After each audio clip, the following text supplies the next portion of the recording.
Hi everyone, I'm Lizzie and welcome back to Mama Lizzie's Kitchen. For those who are new in my channel, please do not forget to subscribe and click the notification bell. For today's video, gagawa tayo ng Dulce de Leche cake. Gawa to sa chiffon cake. Meron siyang dulce de leche fillings and covered with whipped cream frosting. So, iiwan ko na lang sa description box below yung full ingredients. So, let's start!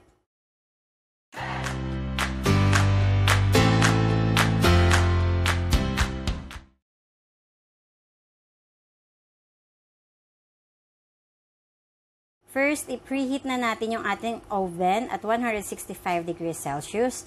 Tapos, i-ready na natin yung parchment paper na ilalagay natin sa ating pan.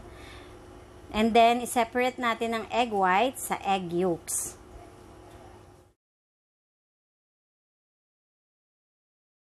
Tapos, sa bowl ng egg yolks, i-add na natin yung sugar. And then, i-whisk lang natin hanggang maging light pale yellow yung color.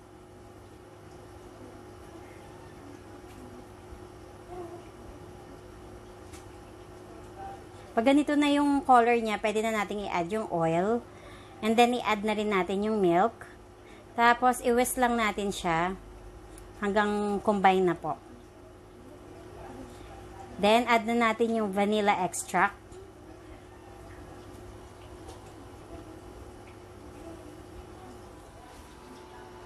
And then, i-whisk lang ulit natin. And then, i-set aside muna natin. Tapos sa another bowl, i-combine naman natin yung cake flour at yung salt. And then, i-whisk. Tapos yung sinat aside natin kanina na butter, i-add na natin siya gradually. Tapos, i-continuously whisk lang natin hanggang mag-combine na siya.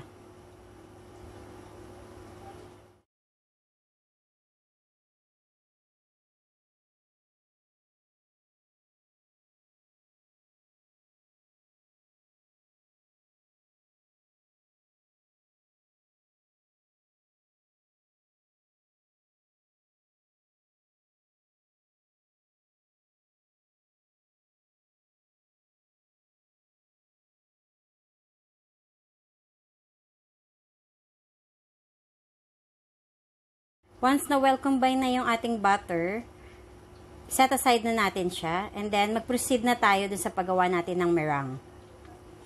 So, ilagay na natin sa isang bowl yung ating egg whites. And then, i-beat natin hanggang maging frothy.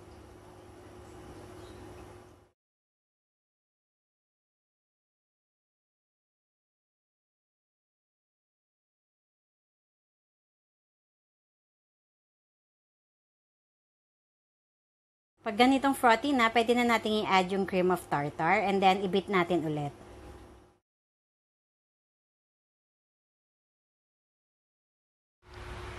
Add na natin gradually yung sugar and then continuously beat lang hanggang makuha natin yung soft peak form.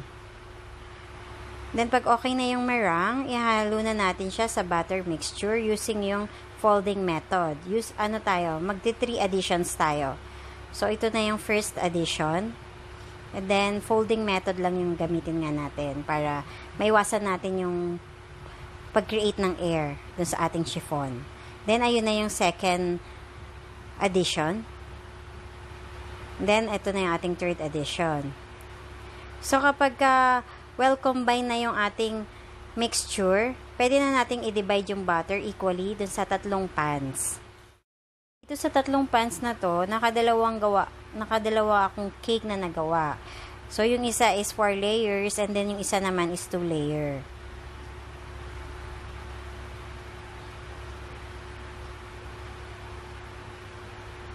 So, itap lang natin yung pan and then i-bake natin at 165 degrees Celsius sa ating preheated oven for 35 minutes. After 35 minutes, ready na yung ating chiffon. Immediately, i-turn upside down natin sa ating cooling rack and then let it cool completely. Then, pwede na natin siyang tanggalin sa pan once cooled completely. Then, i-prepare na natin ang ating whipped cream sa ating mixing bowl. Add na natin yung whipped cream.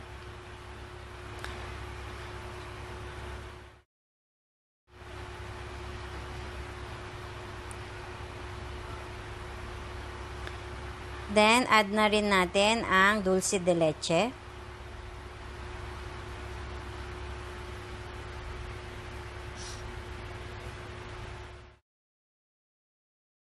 Add na natin ang icing sugar.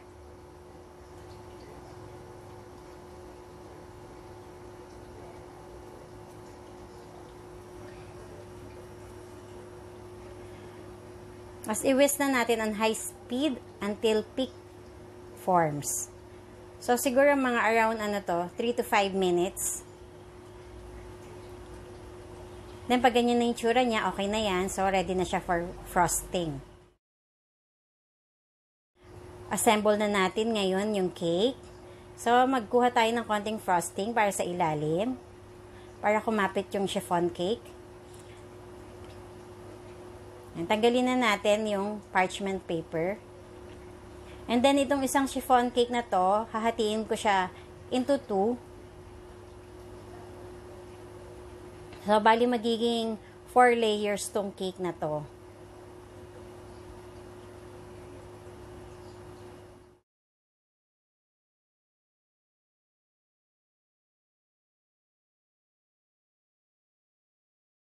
Bali, dun sa 3 pan na ginawa ko kanina, yung isang pan doon, gumawa ako ng sarili kong cake. So, parang 2 cake yung nagawa ko. Ngayon, pwede na natin lagyan ng dulce de leche filling. So, yung paggawa ng dulce de leche, ibibigay ko na lang yung link sa ibaba. Spread lang natin yung dulce de leche dun sa gitna ng ating layer ng cake. So, repeat lang natin yung process dun sa lahat ng layer. Hindi ko na na-video dito yung pangalawang layer, so yung 3rd and 4th layer, pero ganyan din yung ginawa ko. Naglagay lang din ako ng dulce de leche. So, after nun, i-cover na natin yung cake ng ating whipped cream.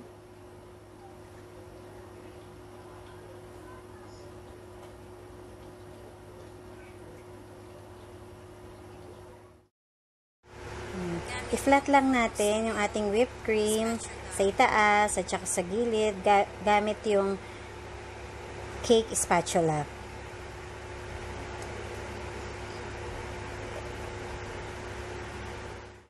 Guys, itong dulce de leche cake na to is very special siya kasi nga medyo marami talaga yung steps sa paggawa, pero once na magawa mo naman, very worth it kasi masarap talaga siya. Hindi rin siya ganong katamis.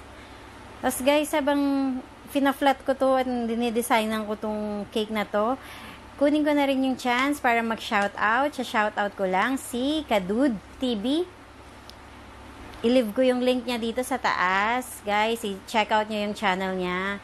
Magaling to, very entertaining din. So, pa-support na rin kay Kadood TV.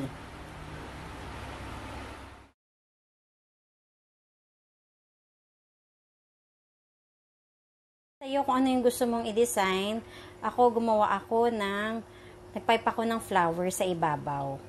And then, lalagyan ko ng center yung ng dulce de leche, yung gitna ng cake. So, nasa sa'yo kung anong klaseng design yung gusto mong ilagay sa cake na gagawin mo. Mag-drizzle tayo ng dulce de leche sa center ng dulce de leche cake. Nagdi-drizzle ako dito guys, hindi lang makita kasi nakaharang yung kamay ko.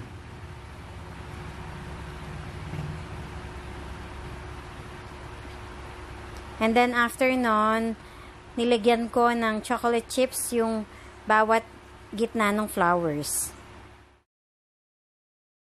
I-pipe lang natin yung sides ng ating cake para sa ating finishing touch. Almost done na tong cake na to.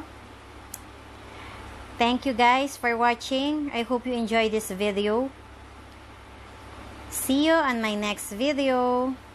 Bye!